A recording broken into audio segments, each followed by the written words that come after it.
Little Women. 21. Laurie makes mischief, and Joe makes peace. Joe's face was a study next day, for the secret rather weighed upon her, and she found it hard not to look mysterious and important. Meg observed it, but did not trouble herself to make inquiries, for she had learned that the best way to manage Joe was by the law of contraries, so she felt sure of being told everything if she did not ask. She was rather surprised, therefore, when the silence remained unbroken, and Joe assumed a patronizing air, which decidedly aggravated Meg, who in her turn assumed an air of dignified reserve, and devoted herself to her mother. This left Joe to her own devices, for Mrs. March had taken her place as nurse, and bade her rest, exercise, and amuse herself after her long confinement.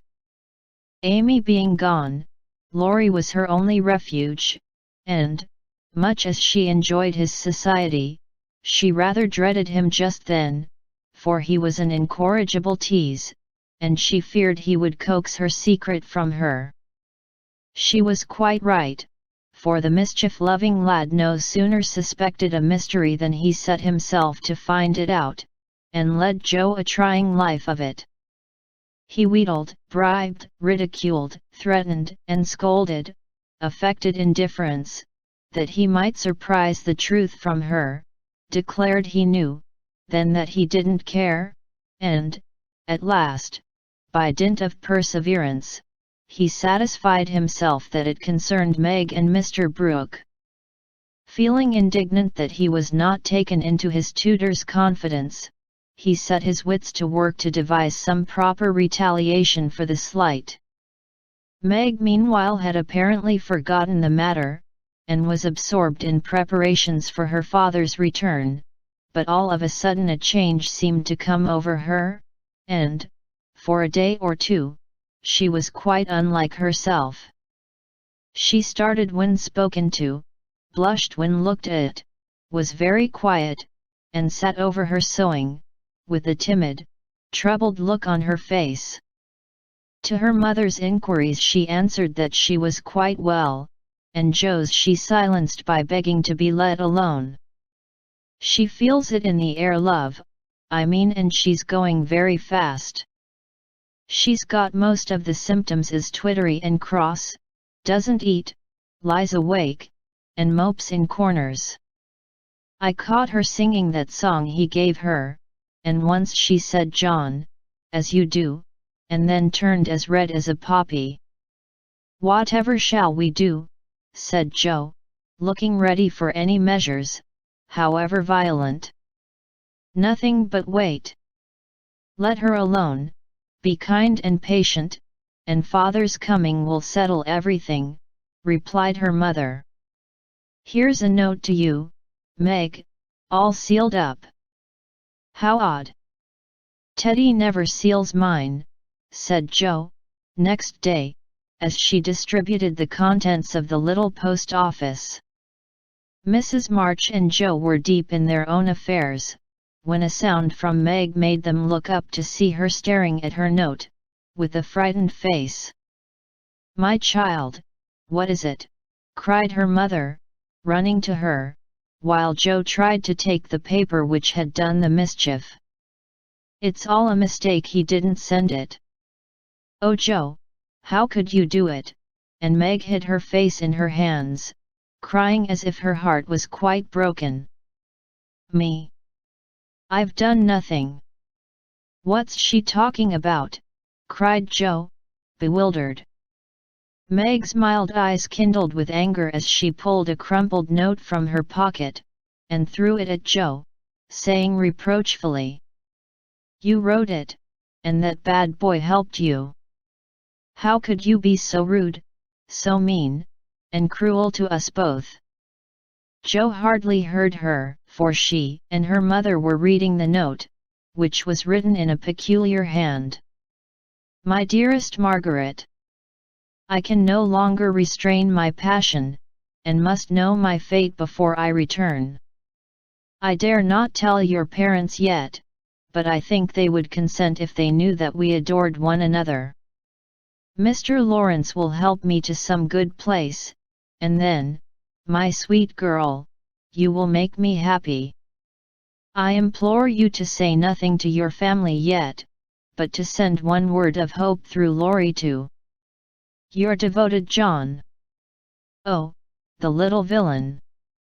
That's the way he meant to pay me for keeping my word to mother. I'll give him a hearty scolding, and bring him over to beg pardon, cried Jo, burning to execute immediate justice. But her mother held her back, saying, with a look she seldom wore, "Stop, Jo, you must clear yourself first. You have played so many pranks, that I am afraid you have had a hand in this." "On my word, mother, I haven't.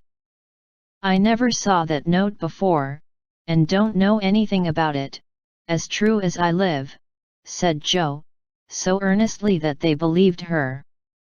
"If I had taken a part in it I'd have done it better than this, and have written a sensible note. I should think you'd have known Mr. Brooke wouldn't write such stuff as that," she added, scornfully tossing down the paper. "It's like his writing," faltered Meg, comparing it with the note in her hand. "Oh Meg, you didn't answer it," cried Mrs. March quickly. "Yes, I did," and Meg hid her face again, overcome with shame. "Here's a scrape. Do let me bring that wicked boy over to explain, and be lectured. I can't rest till I get hold of him," and Jo made for the door again. "Hush! Let me manage this, for it is worse than I thought." "Margaret, tell me the whole story," commanded Mrs. March, sitting down by Meg, yet keeping hold of Jo, lest she should fly off. "I received the first letter from Laurie, who didn't look as if he knew anything about it," began Meg, without looking up. "I was worried at first, and meant to tell you, then I remembered how you liked Mr. Brooke, so I thought you wouldn't mind if I kept my little secret for a few days. I'm so silly that I like to think no one knew, and, while I was deciding what to say, I felt like the girls in books, who have such things to do. Forgive me, Mother, I'm paid for my silliness now, I never can look him in the face again." "What did you say to him?" asked Mrs. March. "I only said I was too young to do anything about it yet, that I didn't wish to have secrets from you, and he must speak to Father. I was very grateful for his kindness, and would be his friend, but nothing more, for a long while." Mrs. March smiled, as if well pleased, and Jo clapped her hands, exclaiming, with a laugh, "You are almost equal to Caroline Percy, who was a pattern of prudence. Tell on, Meg. What did he say to that?" "He writes in a different way entirely, telling me that he never sent any love letter at all, and is very sorry that my roguish sister, Jo, should take such liberties with our names. It's very kind and respectful, but think how dreadful for me." Meg leaned against her mother, looking the image of despair, and Jo tramped about the room, calling Laurie names. All of a sudden she stopped, caught up the two notes, and, after looking at them closely, said decidedly, "I don't believe Brooke ever saw either of these letters. Teddy wrote both, and keeps yours to crow over me with, because I wouldn't tell him my secret." "Don't have any secrets, Jo, tell it to Mother, and keep out of trouble, as I should have done," said Meg warningly. "Bless you, child. Mother told me." "That will do, Jo. I'll comfort Meg while you go and get Laurie." I shall sift the matter to the bottom, and put a stop to such pranks at once." Away ran Joe, and Mrs. March gently told Meg Mr. Brooks' real feelings. "Now, dear, what are your own? Do you love him enough to wait till he can make a home for you, or will you keep yourself quite free for the present? I've been so scared and worried. I don't want to have anything to do with lovers for a long while, perhaps never," answered Meg petulantly. "If John doesn't know anything about this nonsense, don't tell him, and make Joe and Laurie hold their tongues. I won't be deceived and plagued and made a fool of. It's a shame." Seeing that Meg's usually gentle temper was roused and her pride hurt by this mischievous joke, Mrs. March soothed her by promises of entire silence, and great discretion for the future. The instant Laurie's step was heard in the hall, Meg fled into the study, and Mrs. March received the culprit alone. Joe had not told him why he was wanted, fearing he wouldn't come, but he knew the minute he saw Mrs. March's face, and stood twirling his hat, with a guilty air which convicted him at once. Joe was dismissed, but chose to march up and down the hall like a sentinel, having some fear that the prisoner might bolt. The sound of voices in the parlor rose and fell for half an hour, but what happened during that interview the girls never knew. When they were called in, Laurie was standing by their mother, with such a penitent face that Joe forgave him on the spot, but did not think it wise to betray the fact. Meg received his humble apology, and was much comforted by the assurance that Brooke knew nothing of the joke. "I'll never tell him to my dying day. Wild horses shan't drag it out of me, so you'll forgive me, Meg, and I'll do anything to show how out and out sorry I am," he added, looking very much ashamed of himself. "I'll try, but it was a very ungentlemanly thing to do." "I didn't think you could be so sly and malicious, Laurie," replied Meg, trying to hide her maidenly confusion under a gravely reproachful air. "It was altogether abominable, and I don't deserve to be spoken to for a month, but you will, though, won't you?"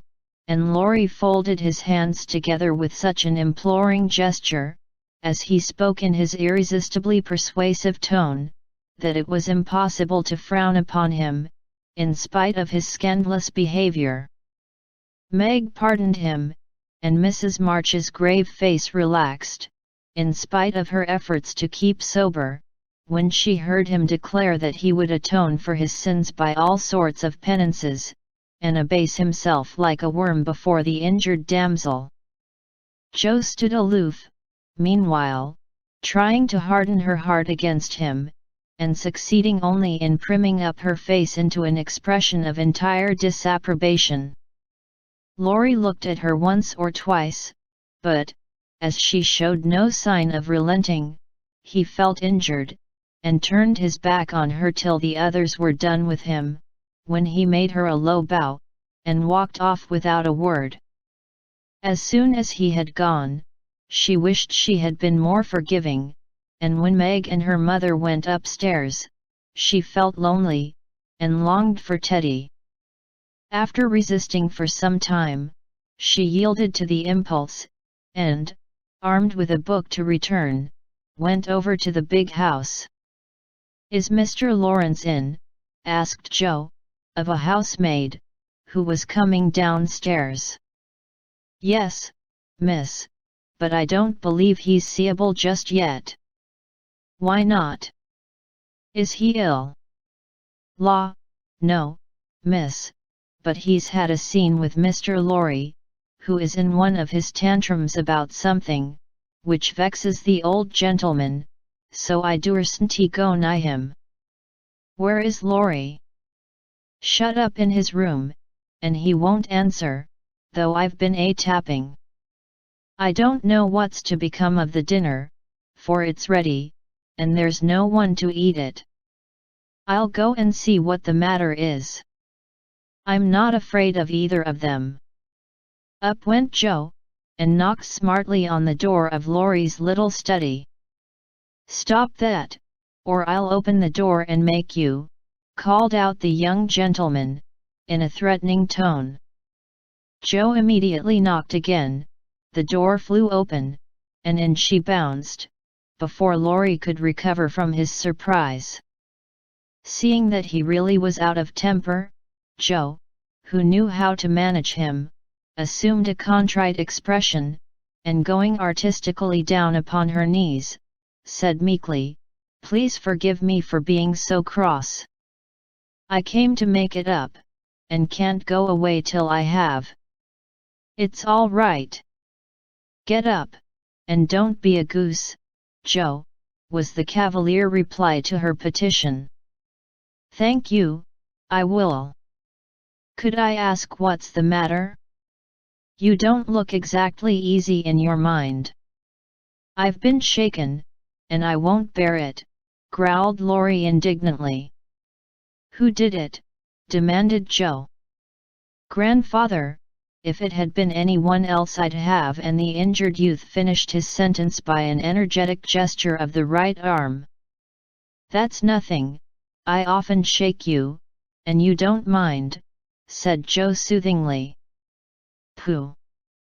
You're a girl, and it's fun, but I'll allow no man to shake me. I don't think anyone would care to try it, if you looked as much like a thundercloud as you do now." "Why were you treated so?" "Just because I wouldn't say what your mother wanted me for. I'd promised not to tell, and of course I wasn't going to break my word." "Couldn't you satisfy your grandpa in any other way?" "No, he would have the truth, the whole truth, and nothing but the truth. I'd have told my part of the scrape, if I could without bringing Meg in. As I couldn't, I held my tongue, and bore the scolding till the old gentleman collared me. Then I got angry, and bolted, for fear I should forget myself. It wasn't nice, but he's sorry, I know, so go down and make up." "I'll help you."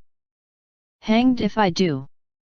I'm not going to be lectured and pummeled by everyone, just for a bit of a frolic. I was sorry about Meg, and begged pardon like a man, but I won't do it again, when I wasn't in the wrong." "He didn't know that. He ought to trust me, and not act as if I was a baby." "It's no use, Joe, he's got to learn that I'm able to take care of myself, and don't need anyone's apron string to hold on by." "What pepper pots you are," sighed Joe. "How do you mean to settle this affair?" "Well, he ought to beg pardon, and believe me when I say I can't tell him what the fuss is about." "Bless you! He won't do that. I won't go down till he does. Now, Teddy, be sensible, let it pass, and I'll explain what I can. You can't stay here, so what's the use of being melodramatic?" "I don't intend to stay here long, anyway. I'll slip off and take a journey somewhere, and when Grandpa misses me he'll come round fast enough." "I dare say, but you ought not to go and worry him." "Don't preach. I'll go to Washington and see Brooke, it's gay there, and I'll enjoy myself after the troubles." "What fun you'd have!" "I wish I could run off too," said Joe, forgetting her part of mentor in lively visions of martial life at the capital. "Come on, then. Why not? You go and surprise your father, and I'll stir up old Brooke.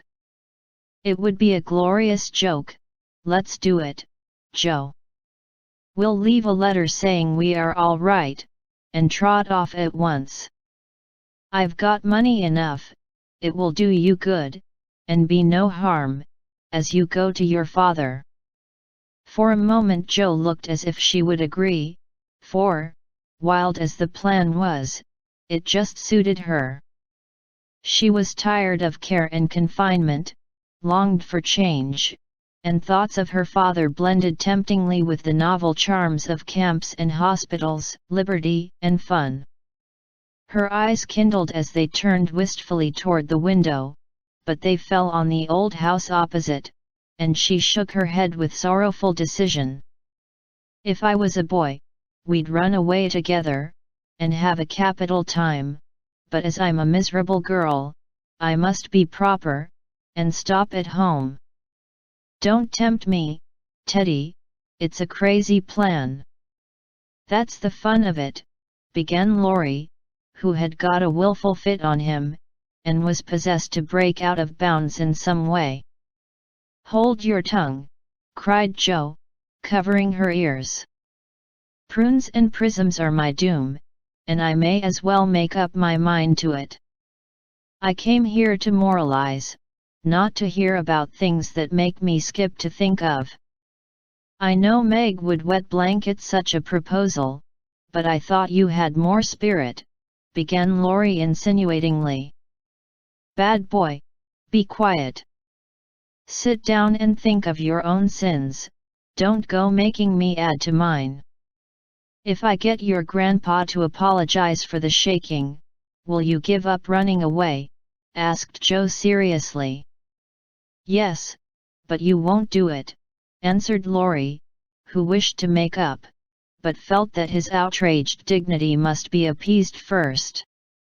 If I can manage the young one I can the old one, muttered Joe, as she walked away, leaving Laurie bent over a railroad map, with his head propped up on both hands. Come in, and Mr. Lawrence's gruff voice sounded gruffer than ever, as Joe tapped at his door.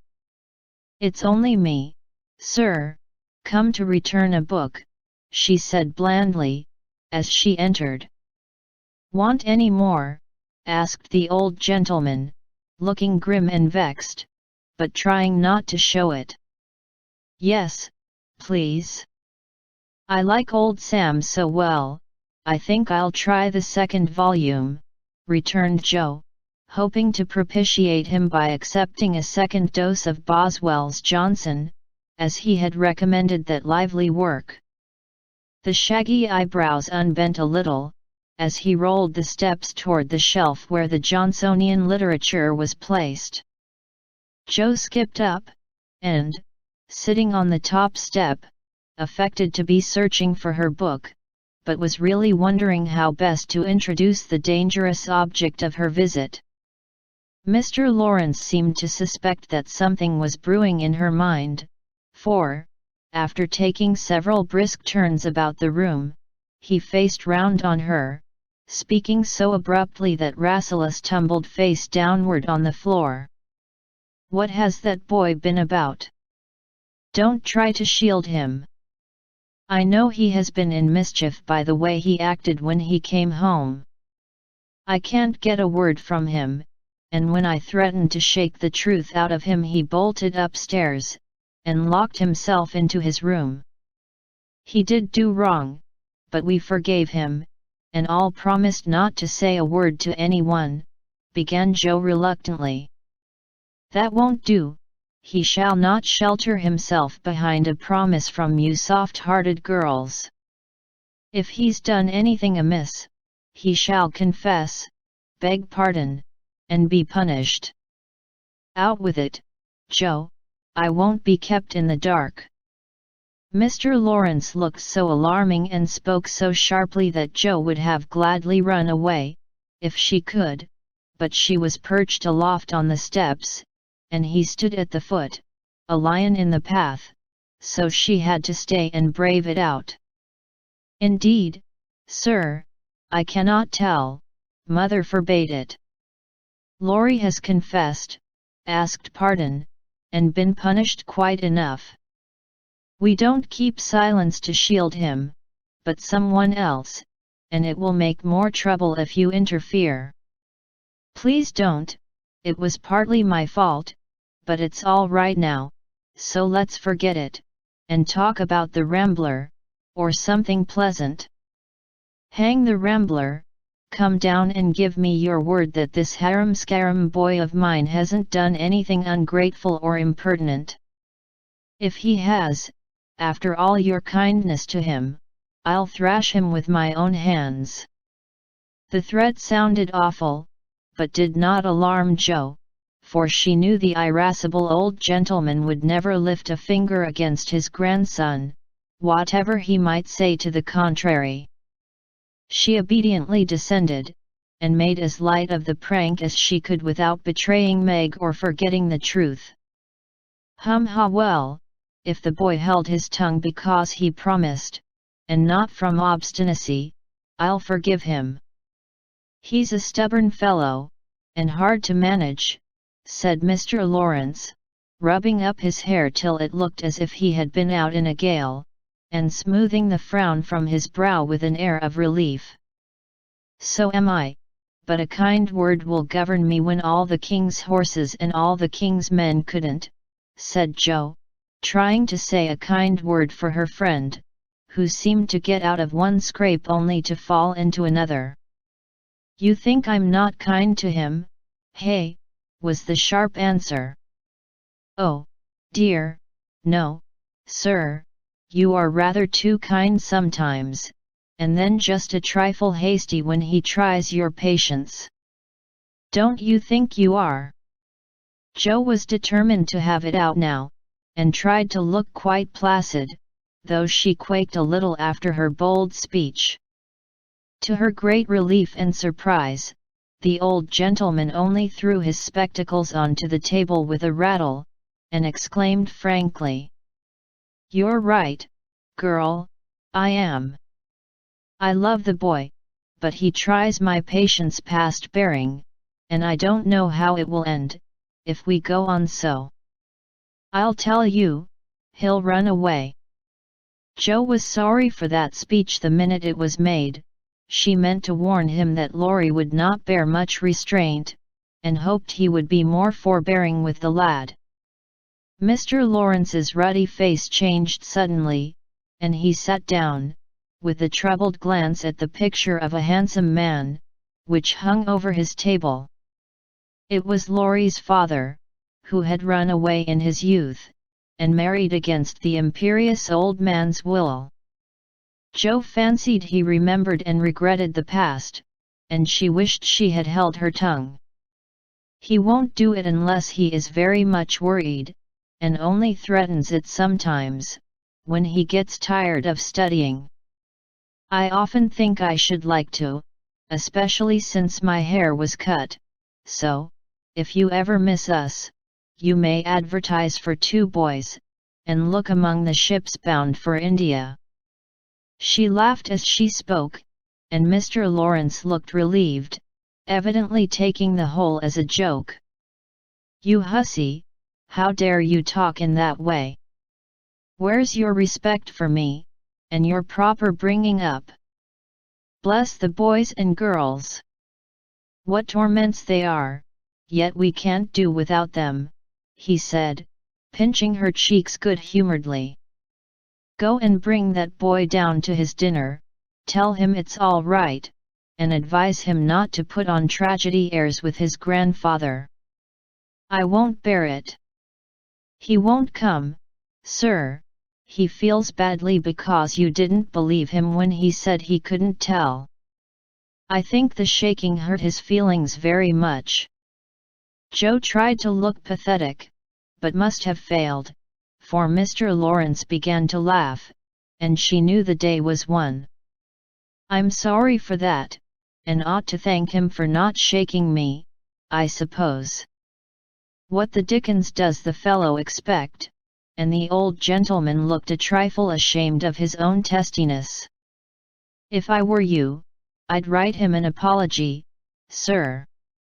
He says he won't come down till he has one, and talks about Washington, and goes on in an absurd way. A formal apology will make him see how foolish he is, and bring him down quite amiable. Try it, he likes fun, and this way is better than talking. I'll carry it up, and teach him his duty." Mr. Lawrence gave her a sharp look, and put on his spectacles, saying slowly, "You're a sly puss, but I don't mind being managed by you and Beth.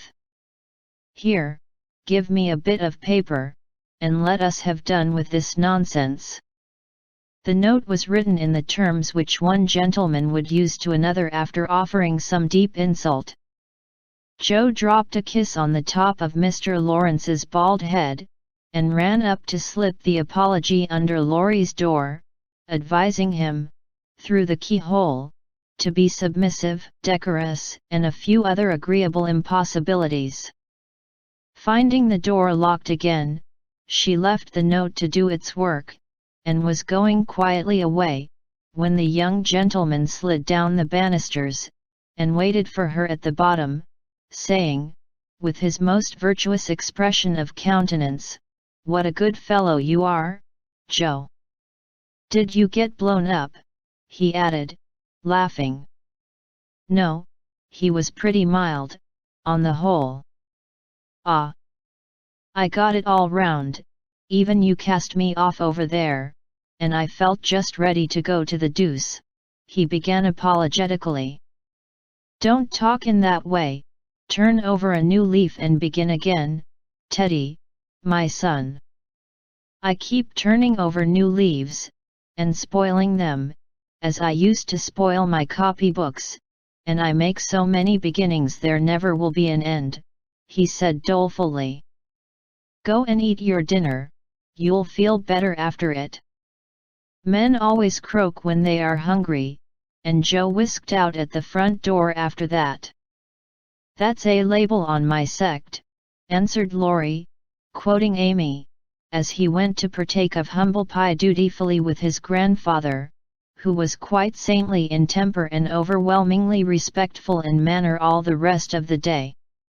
Everyone thought the matter ended and the little cloud blown over, but the mischief was done, for, though others forgot it, Meg remembered.